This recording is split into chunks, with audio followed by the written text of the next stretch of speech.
Welcome back to Gracie Schwarzwald. I'm here with Erkan Mete, and we're going to continue on with our complete Gracie Jiu-Jitsu Self-Defense Course and focused on the clinch work. And now we've been working clinching the body, clinching the head from the front. We're going to work on clinching from the rear. This can happen many ways. You can get to the rear just because you came up from behind, or in a situation maybe he threw a punch and I slipped and I got to the rear, or in a grappling situation, we work to the rear. Any of these ways is a great position to be in, because he can't build frames. Okay, now,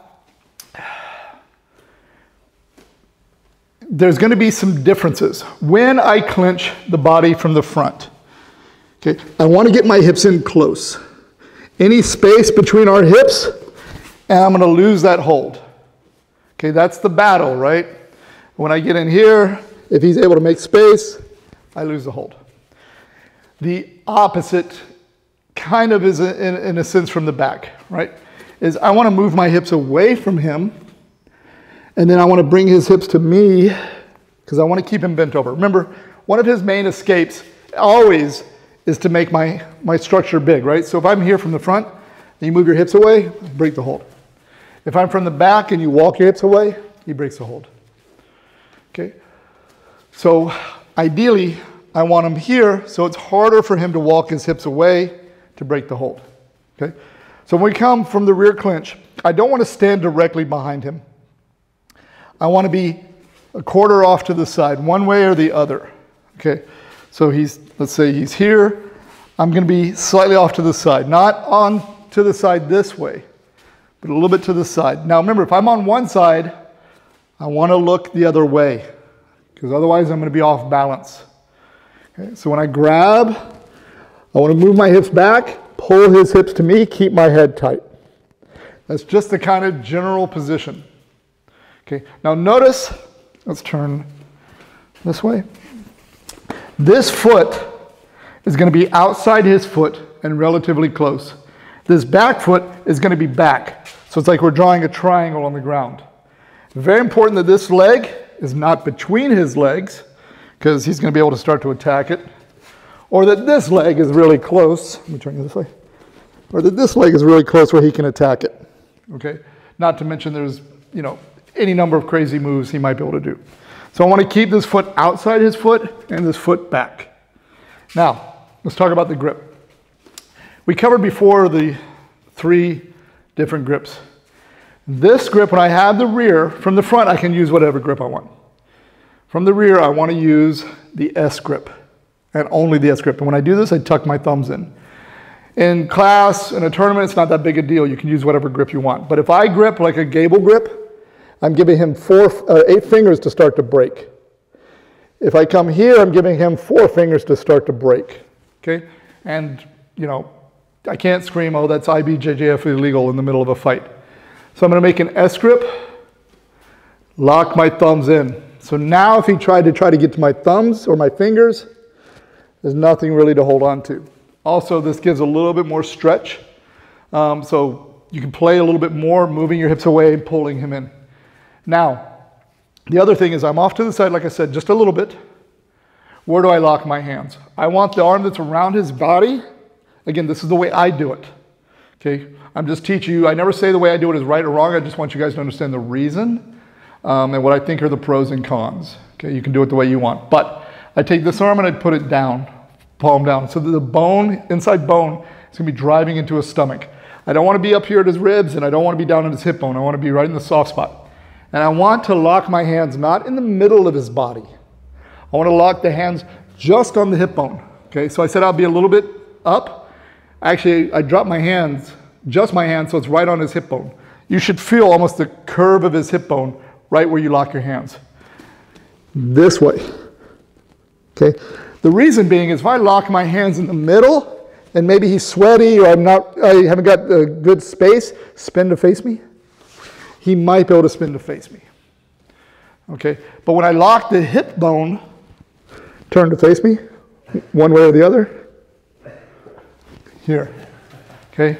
And it's not comfortable, is it? No, it's not comfortable. Okay? So I'm not locking in the middle because he can turn. I'm locking that hip in place. Okay? Now, he can't frame And he can't turn, but he can elbow me. Okay. So when I get here, one, don't have your head up. Please don't have your head up. Okay. I want to lift my elbow, okay, and duck my head down behind my elbow. So when I'm here. So now he's trying to elbow me. Here. So go easy for a second. Don't have your head up like this. Okay, you're going to eat an elbow. I'm not sliding my arms up. I'm just lifting my elbow. Okay. Now, once I get here, again, I pull him in. Okay, so now he tries to walk his hips away. I'm driving in and using my head to push him. Okay, so we're here.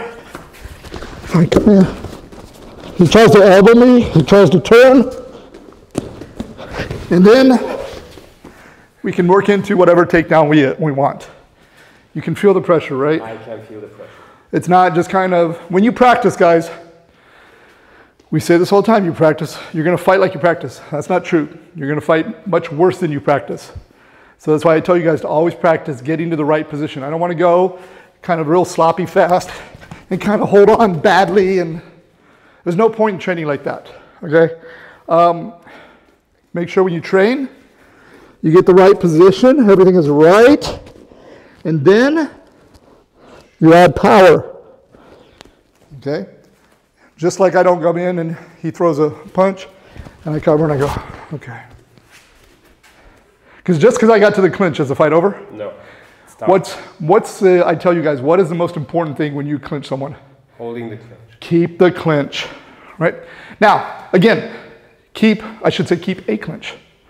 So maybe I get here and I mess everything up and he turns back in. That's okay. I'm here, right? That's okay. I'm here. That's okay, I'm here.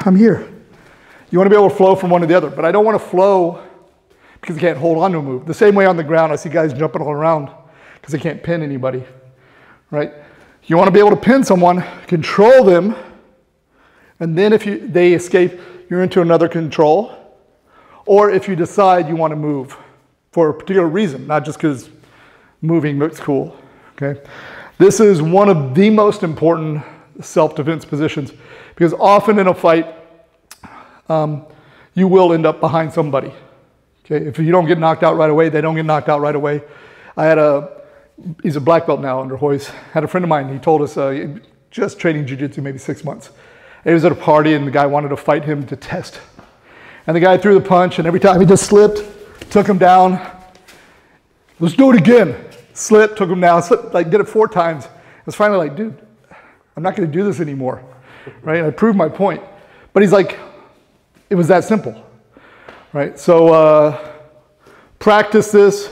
If you're not hearing from your opponents and they can't turn, and check the elbows. Don't really try to elbow your friends, but check.